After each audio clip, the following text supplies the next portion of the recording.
Hello dear students, আজি আন এটা নতুন ভিডিঅ'ৰ সৈতে তোমালোকৰ লগত আলোচনা কৰিম। এই ভিডিঅ'টোৰ জৰিয়তে আগন্তুক অনুষ্ঠিত হ'বলগীয়া দ্বিতীয় বৰ্ষৰ চূড়ান্ত পৰীক্ষাত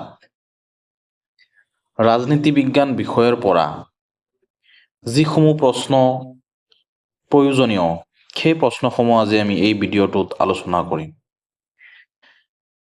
ৰাজনীতি বিজ্ঞানৰ দুটা পাৰ্ট। প্ৰথম পাৰ্টটো হৈছে সমসাময়িক বিশ্ব ৰাজনীতি আৰু দ্বিতীয় পাৰ্টটো হৈছে স্বৰাজত্বৰ ভাৰতৰ ৰাজনীতি। Contemporary world politics and politics since independence India. আমি পোনপ্ৰথমতে ৰাজনীতি বিজ্ঞানৰ যিটো প্ৰথম পাৰ্ট সমসাময়িক বিশ্ব ৰাজনীতি,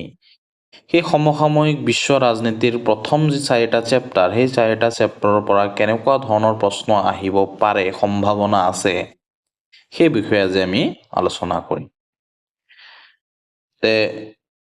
প্ৰথম যিটো চেপ্টাৰ, এই চেপ্টাৰটোৰ নাম হৈছে দ্বিতীয় বিশ্বৰ ভাঙন আৰু দ্বিমেৰুৰ পৰিসমাপ্তি, দ্য এণ্ড অফ বায়'পলাৰিটি। এই চেপ্টাৰটোৰ পৰা সাধাৰণতে দুটা ডাঙৰ প্ৰশ্ন আহে, 5 মাৰ্কছ বা 6 মাৰ্কছৰ দুটা প্ৰশ্ন আহে। প্ৰথম হ'ল যে ছোভিয়েট ইউনিয়নৰ ভাঙনৰ কাৰণসমূহ আলোচনা কৰা, আৰু দ্বিতীয়টো হৈছে যে ছোভিয়েট ইউনিয়নৰ ভাঙনৰ ফলাফলসমূহ আলোচনা কৰা। আমি 2024 যদি প্ৰশ্ন ওলাই চাওঁ, 2024 চনৰ প্ৰশ্নত আহিছিল যে ছোভিয়েট ইউনিয়নৰ ভাঙনৰ কাৰণসমূহ আলোচনা কৰা, আৰু হয়তো এইবাৰ আহিব পাৰে ছোভিয়েট ইউনিয়নৰ ভাঙনৰ ফলাফল বা পৰিণতিসমূহ আলোচনা কৰা। গতিকে যিখিনি ইম্পৰ্টেণ্ট কুৱেশ্যন সেই গোটেইখিনি তোমালোকে চাই যাবা। ছোভিয়েট ইউনিয়ন কিয় খণ্ড বিখণ্ড হৈছিল বা কিয় ভাঙিছিল বা কিয় পতন হৈছিলে তাৰ কাৰণসমূহ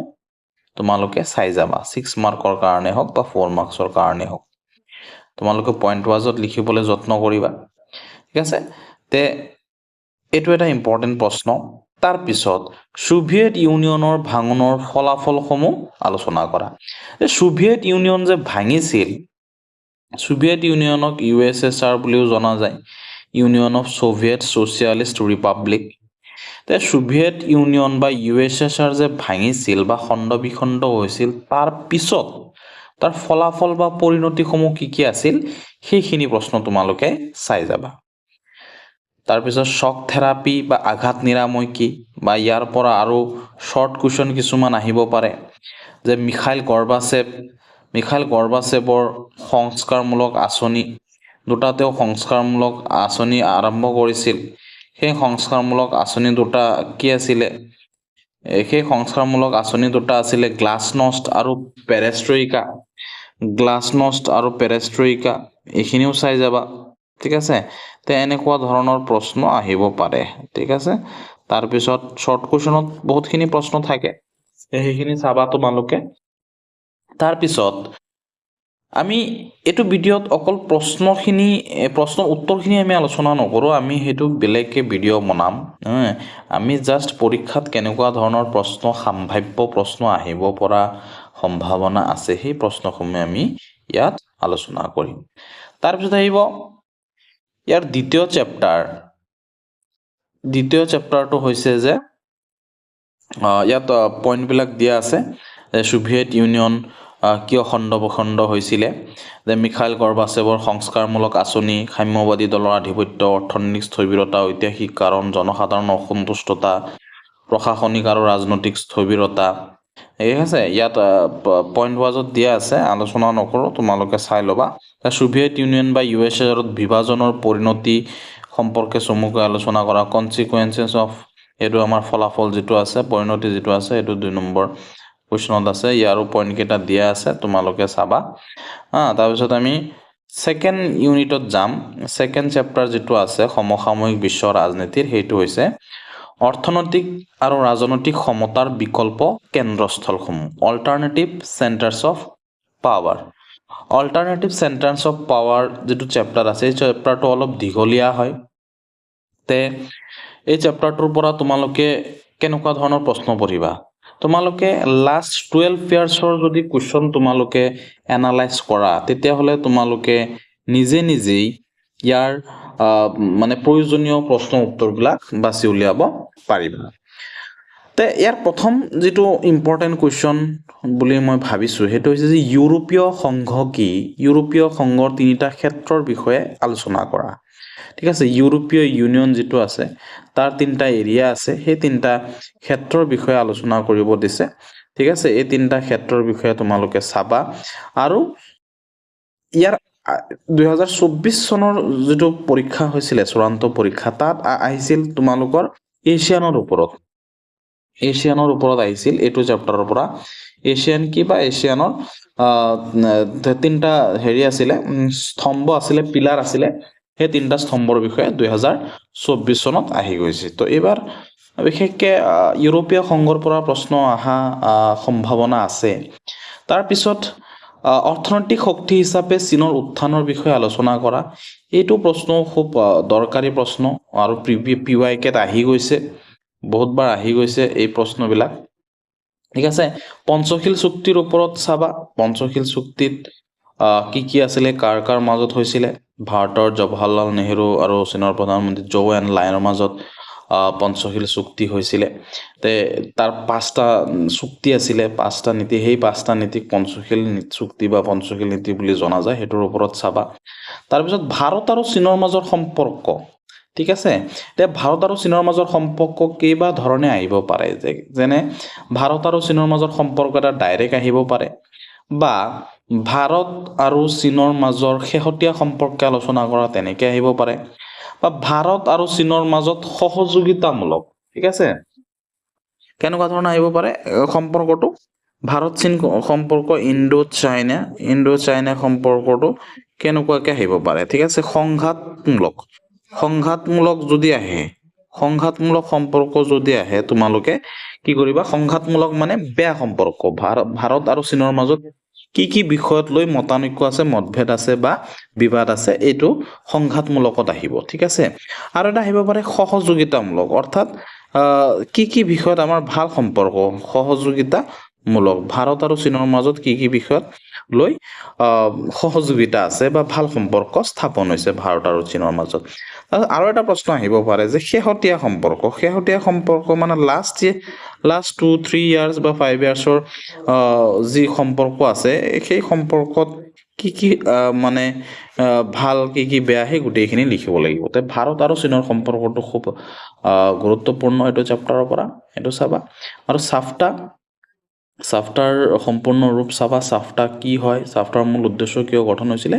এইটো চেপ্টাৰৰ পৰা দ্বিতীয় চেপ্টাৰৰ পৰা এইটো চাবা সাফটা মানে south Asian free trade agreement ঠিক আছে তাৰ কিয় গঠন হৈছিলে এই তোমালোকে চাই যাবা পৰীক্ষাত অহাৰ সম্ভাৱনা আছে ঠিক আছে আমি ইয়াৰ পিছত 3 নম্বৰ যেটো চেপ্টাৰ আছে এই 3 নম্বৰ চেপ্টাৰটো আলোচনা কৰিম তে এই চেপ্টাৰটোৰ পৰা কি প্ৰশ্ন সম্ভাৱনা আছে তে সমসাময়িক দক্ষিণ এছিয়া কন্টেম্পৰৰী সাউথ এছিয়া তে সাউথ এছিয়া বুলি দক্ষিণ এছিয়াত যি কেইখন ৰাষ্ট্ৰ আছে সেই ৰাষ্ট্ৰকেইখনৰ ওপৰত আমি এইটো চেপ্টাৰত পাওঁ কিন্তু বিশেষকৈ কেনেকুৱা ধৰণৰ প্ৰশ্ন এইটো চেপ্টাৰত আহে ঠিক আছে মই ঠিক একেধৰণে আগতে যেনেকৈ আলোচনা কৰিছো যে ভাৰত আৰু চীনৰ মাজৰ সম্পৰ্ক তে এইটো চেপ্টাৰৰ মাজত ভাৰত আৰু বাংলাদেশৰ মাজৰ সম্পৰ্কৰ বিষয়ে চাবা ঠিক আছে কি সম্পৰ্ক চাবা সহযোগিতামূলক সম্পৰ্ক চাবা 2 নম্বৰত কি চাবা সংঘাতমূলক সম্পৰ্ক চাবা সহযোগিতামূলক মানে ভাল সম্পৰ্ক সংঘাতমূলক মানে বেয়া সম্পৰ্ক বা যি বিষয় লৈ বিবাদ বা মতানৈক্য আছে ঠিক আছে তাৰ পিছত নেক্সট প্ৰশ্ন হৈছে পাকিস্তানত সুস্থিৰ গণতন্ত্ৰ বিপৰ্যয়ৰ কাৰণসমূহ আলোচনা কৰা মানে পাকিস্তানত এটা সুস্থিৰ গণতন্ত্ৰ কিয় প্ৰতিষ্ঠা কৰিব পৰা নাই তাৰ কাৰণসমূহ আলোচনা কৰিব দিছে কি কাৰণত পাকিস্তানত সুস্থিৰ গণতন্ত্ৰ প্ৰতিষ্ঠা হোৱা নাই বা বিপৰ্যয় হৈছে তাৰ কাৰণসমূহ আলোচনা কৰিব দিছে ঠিক আছে তাৰ পিছত আছে শ্ৰীলংকাৰ গোষ্ঠীগত সংঘৰ্ষ শ্ৰীলংকাত আমি জানো যে শ্ৰীলংকাৰ গোষ্ঠীগত সংঘৰ্ষৰ বিষয়ে আমি এইটো চেপ্টাৰত পঢ়িছো শ্ৰীলংকাত 2 ধৰণৰ জাতি আছে সেই ধৰণৰ তামিল আৰু সিংহলী ঠিক আছে তে এই তামিল আৰু সিংহলীৰ মাজত এটা গোষ্ঠীগত সংঘৰ্ষ হৈছিল আৰু সেই সংঘৰ্ষৰ বিষয়ে তোমালোকে জানি যাবা তাৰ ইয়াৰ পৰা প্ৰশ্ন আহে বা 2 মাৰ্কছৰ প্ৰশ্ন আহে বা 4 মাৰ্কছৰ প্ৰশ্ন অহা দেখা যায় ঠিক আছে তো মই এইবাৰ এটা ৰিসেন্টলি অনুভৱ কৰিলোঁ যে ভাৰত আৰু নেপালৰ মাজৰ সম্পৰ্কটো অলপ তোমালোকে চাই যাবা ভাৰত আৰু নেপালৰ মাজৰ সম্পৰ্ক কেনেকুৱা বৰ্তমানৰ পৰিস্থিতি ভাৰত আৰু নেপালৰ সম্পৰ্কটো তোমালোকে নতুনকৈ চাই যাব পাৰা হয়তো যোৱা PYKত এনেকুৱা প্ৰশ্ন দেখা নাই তথাপিও তোমালোকে এবাৰ চাই যাবা আৰু শৰ্ট কোৱেশ্চন গোটেইখিনি চাবা শৰ্ট কোৱেশ্চন যি আছে তোমালোকে এইখিনি গোটেইখিনি চাবা তাৰ পিছত আমি আলোচনা কৰিম ইউনিট 4ৰ এক মেৰু বিশ্বত আন্তৰ্জাতিক সংগঠন it's a very important chapter in the international organisation যিবিলাক আছে আন্তঃৰাষ্ট্ৰীয় সংগঠন যিবিলাক আছে যিহেতু আমি এই চেপ্টাৰটো সমসাময়িক বিশ্ব ৰাজনীতি অৰ্থাৎ গোটেই ৱৰ্ল্ড পলিটিক্সৰ বিষয়ে আমি ইয়াত পঢ়িব লাগিব গতিকে আন্তৰ্জাতিক সংগঠনবিলাকো বিশ্ব ৰাজনীতিৰ ক্ষেত্ৰত প্ৰভাৱ পেলাইছে আৰু সেইকাৰণে এই আন্তঃৰাষ্ট্ৰীয় সংগঠনবিলাকৰ ওপৰতো আমি পঢ়িব লাগিব কিন্তু ইয়াত মূল যিটো ৰাষ্ট্ৰ মানে যিটো সংগঠন আছে সেইটোক আমি ইউএনও ঠিক আছে আমি ৰাষ্ট্ৰসংঘৰ বিষয়ে বেছিকৈ পঢ়িব লাগিব ঠিক আছে ইউএনও ঠিক আছে ইউনাইটেড নেশ্যনছ অৰ্গেনাইজেশ্যন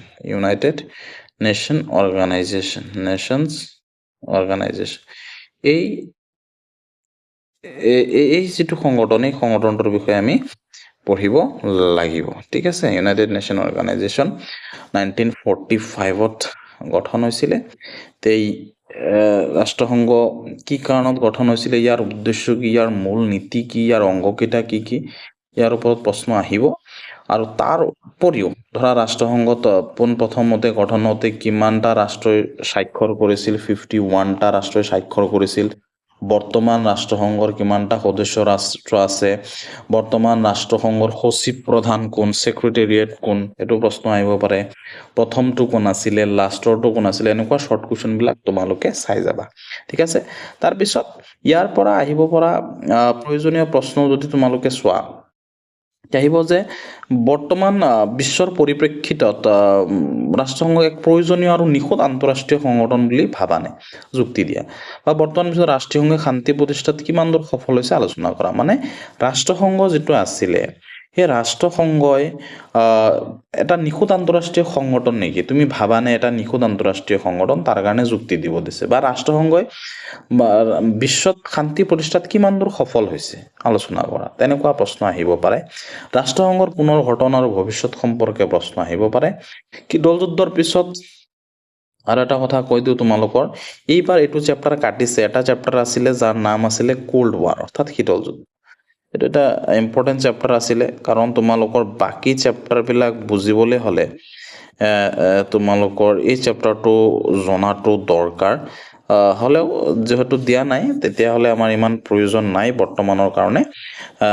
তে শীতল যুদ্ধৰ পৰৱৰ্তী কালত ৰাষ্ট্ৰসংঘৰ কামকাজত হোৱা পৰিৱৰ্তন মানে শীতল যুদ্ধৰ পিছত ৰাষ্ট্ৰসংঘত কি পৰিৱৰ্তন হৈছে সেই সমূহ চাই যাবা